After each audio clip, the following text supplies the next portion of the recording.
Jesus came to do the will of the Father, but the will of the Father is to work out his plan through history and not to do always the same thing all the time.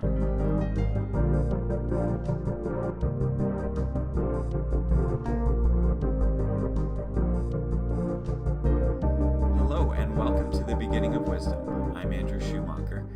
I do theology and apologetics in the sight of God. If that sounds like something that would help you, then please consider subscribing and be sure to hit that notification bell so you don't miss any new videos, especially with this current series. I'm beginning a new series called The Cross and the Torah. It will be designed to answer the arguments and claims made by the Torah observant or Hebrew roots movement. You definitely don't want to miss anything that will be coming down the road here in the next few months. So do you think that Christianity has lost its roots in the Hebrew scriptures, in the law of Moses? Do you have friends or family who have gotten heavily involved in trying to obey the law? Are you concerned that it's legalism? Those kinds of things. That's really what this series is going to be addressing. If you are interested in that subject, or if you're looking for good answers to the arguments that are being put forward, then this is going to be the series for you. And I've actually begun a companion series over at my website, beginningwisdom.org. If you want to go check that out, that one is going to be a series of blog articles, roughly handling the same subject matter, but I'm going to be coming at it from the opposite direction. In the blog, you will find very thoughtful, reasoned articles starting from the ground up and building a biblical ethic based on the scriptures, starting in the Torah, starting in Genesis, and working my way forward and seeing how God's commands and things that he requires, how they unfold through history and through his plan. So really starting from the ground up, that's what the blog series is doing right now. In this YouTube series, what I'm going to do after this video is primarily deal with the arguments that are brought forward by the Hebrew roots community and Torah observant people to try to argue that Christians are still under the law. So I'll be handling those. This first video is going to be a rough outline of basically what my position is. So it's going to be similar to the blog in a sense, but without a lot of that detail. So if you're really looking for a lot of detail, definitely head over there. But then going forward, if you're really looking for good answers to the common arguments, the things that you hear all the time, this YouTube series is going to be what you want to keep an eye on for sure. So what is the biblical ethic? How does God define right and wrong? Is it just as simple as the law of Moses? We just follow that and we're good? Or is there more to it? God defines right and wrong, but where and how? One obvious way is through commands and covenants. God says something, that's how it is. Whether he forbids us to do something or commands us to do something, it's pretty clear that violating those words are definitely sin. But also he's given every man a conscience. Every man and woman knows that sometimes they're doing things that are wrong, even if they don't know where to go in the Bible to see what was written about it. They just know this is definitely wrong, or they know this is definitely okay. They have a sense inside themselves. Not an infallible one, but we all do have that sense really built in. When we understand the different ways that God has revealed right and wrong to us and what sin is, it really helps us understand this whole idea of the law of Moses and all of that a lot better. So what I'm going to do in this video is kind of walk through in a brief summary some of the important things that we see in Scripture concerning what God defines as sin. So when we start, we look at that first family. We look at Adam and Eve, Cain and Abel. Adam and Eve are given the command not to eat of the tree. So obviously for them to do so is a sin. And we know that. We consider that the first sin, the first human sin. We also see that Adam was given the command to be fruitful and multiply and subdue the earth. As he's cast out of the garden for sinning, that other sin, or that other law command, is still there. And indeed, we see that at the Tower of Babel in Genesis 11, the people are just staying in one place and seeking to make their name great in this one place and not going out to subdue the earth. So we see that command still in place, and they're not obeying it, and so that's why God confuses the language. However, there is another law at play in this early stage of creation. When Cain and Abel give their sacrifices, and God looks favorably on Abel's and not on Cain, we have an interesting moment where Cain is angry, and God warns him and says, because sin is crouching at the door, and its desires for you, but you must conquer it. And God is telling Cain, before he ever does anything, that what he's thinking of doing, what he wants to do, is a sin. So God is referring here to sin, calling it sin. And what is it he's calling sin? It's murder, right? Cain is about to kill Abel. He knows he's planning it. He's thinking about it. God is warning him this is a sin. But he doesn't mention it by name. He doesn't say murder is sin here. Not in so many words. But it's just taken as a given that Cain knows this is a sin, what he's considering doing. This is what Paul describes in Romans 2 as the law unto themselves, the type of conscience law that every person has built in. Let's go ahead and take a look at that passage. In Romans 2, starting in verse 12, it says, "For all who have sinned without the law will also perish without the law, and all who have sinned under the law will be judged by the law. For it is not the hearers of the law who are just before God, but the doers of the law will be justified. For when Gentiles who do not have the law do instinctively the things of the law, these, not having the law, are a law to themselves, in that they show the work of the law written in their hearts, their conscience bearing witness, and their thoughts alternately accusing or else defending them, on the day when, according to my gospel, God will judge the secrets of men through Christ Jesus." So we see that conscience is essentially the guideline for those who are without the law. Now, Paul is writing at a time after the law of Moses has been given, so he's comparing those without, those in other nations and who've not heard the law with Israel who had the law, and saying that it doesn't matter whether you're in Israel or not, there's a law that you've broken, and so all are guilty before God. And this is really true of anyone before the law as well, that this conscience, it's not as though God gave a conscience to the other nations after the law that they didn't have before. And we see this play out in various people's lives. We see it not only with Cain. It was a sin for Cain to kill Abel. It was also a sin for Abraham to lie to Abimelech and try to convince Abimelech that Sarah was not his wife but his sister, even though she technically was, and it wasn't an untruth he said. The implication was, this isn't my wife, and because he was afraid, he did this. But it's a sin that he did so.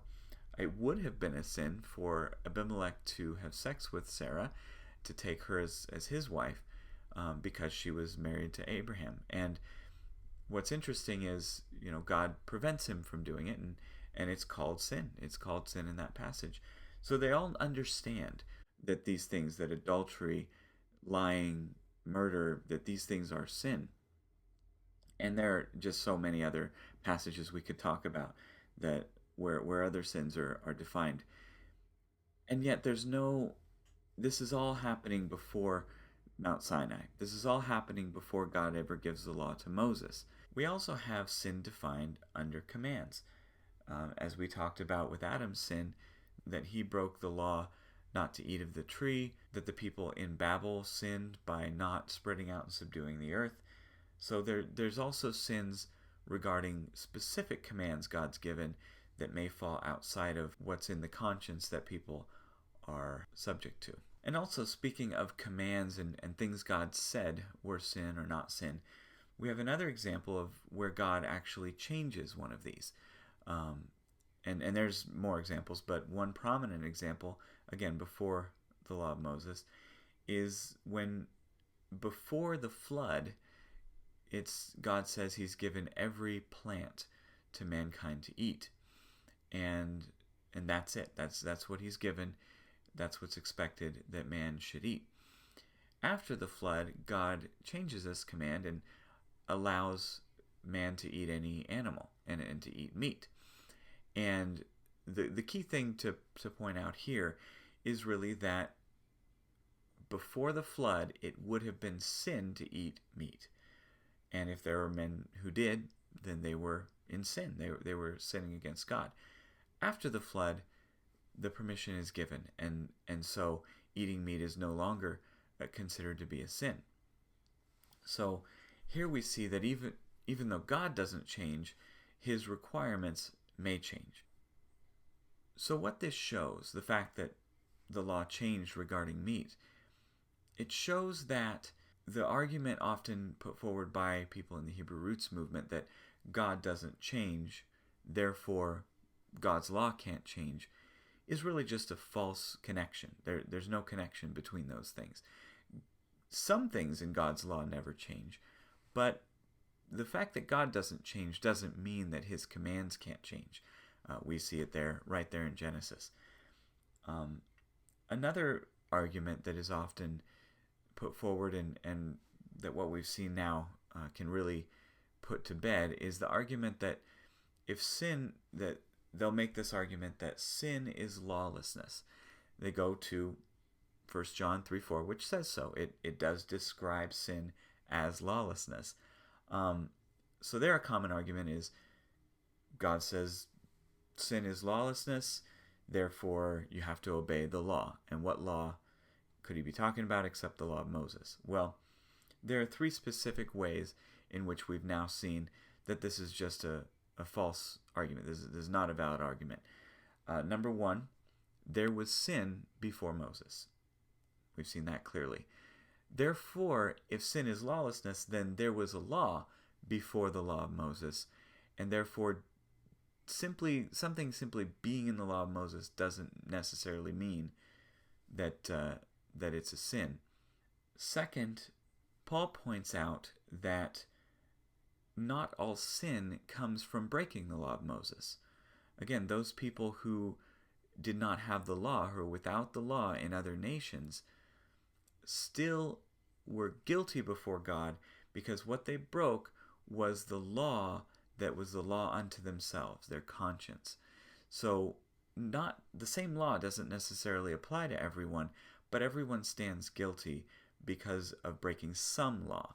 So yes, sin is lawlessness, but which law? The third reason this doesn't work is because, as we've seen, God's law can change. God can command one thing at one time and change his mind and command another thing at another time. So merely saying sin is lawlessness may be true, but again, that doesn't establish which law we're actually talking about. So in these three ways, that particular argument fails from what we've seen so far. Now, there's a second aspect I want to cover in this video, and that is the idea of Old Covenant and New Covenant.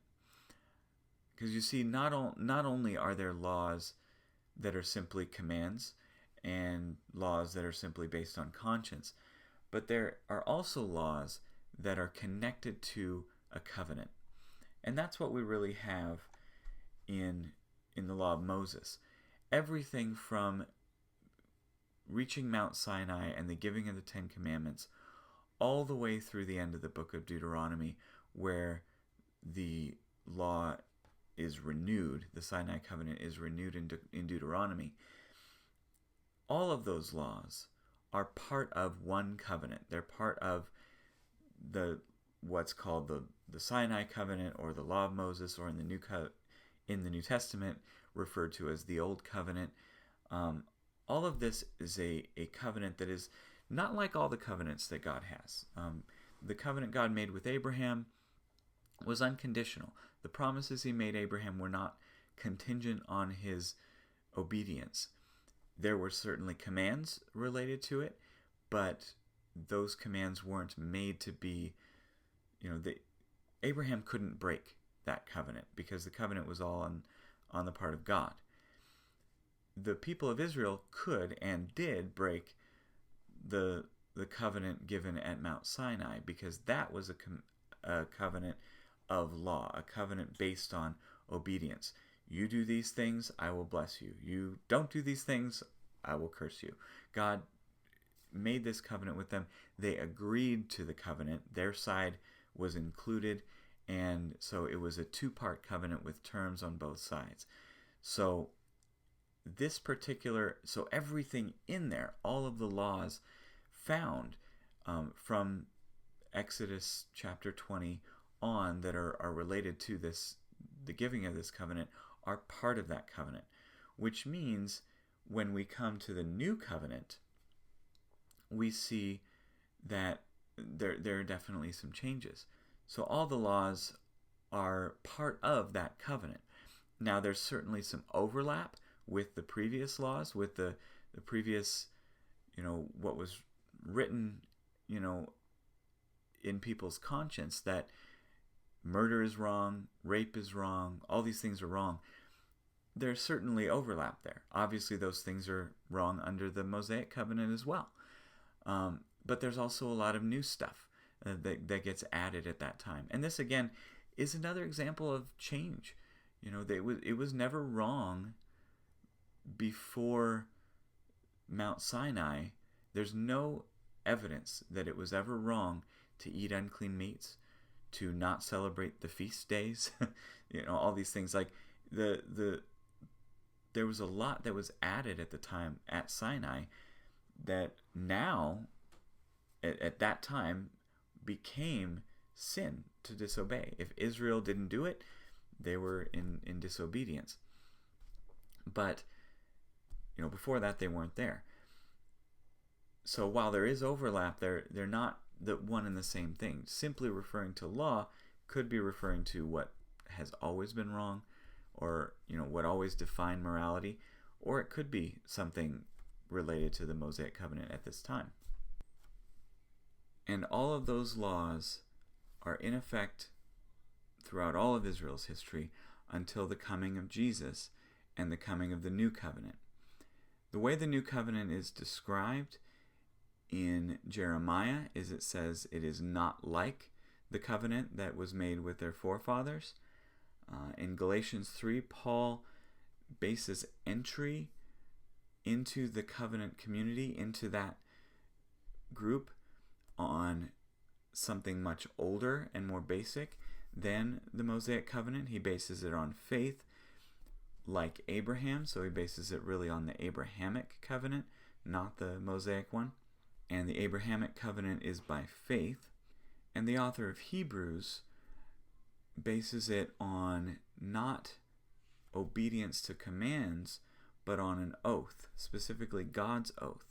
So God makes a promise, and that's what the new covenant is based on, not on the keeping of commands.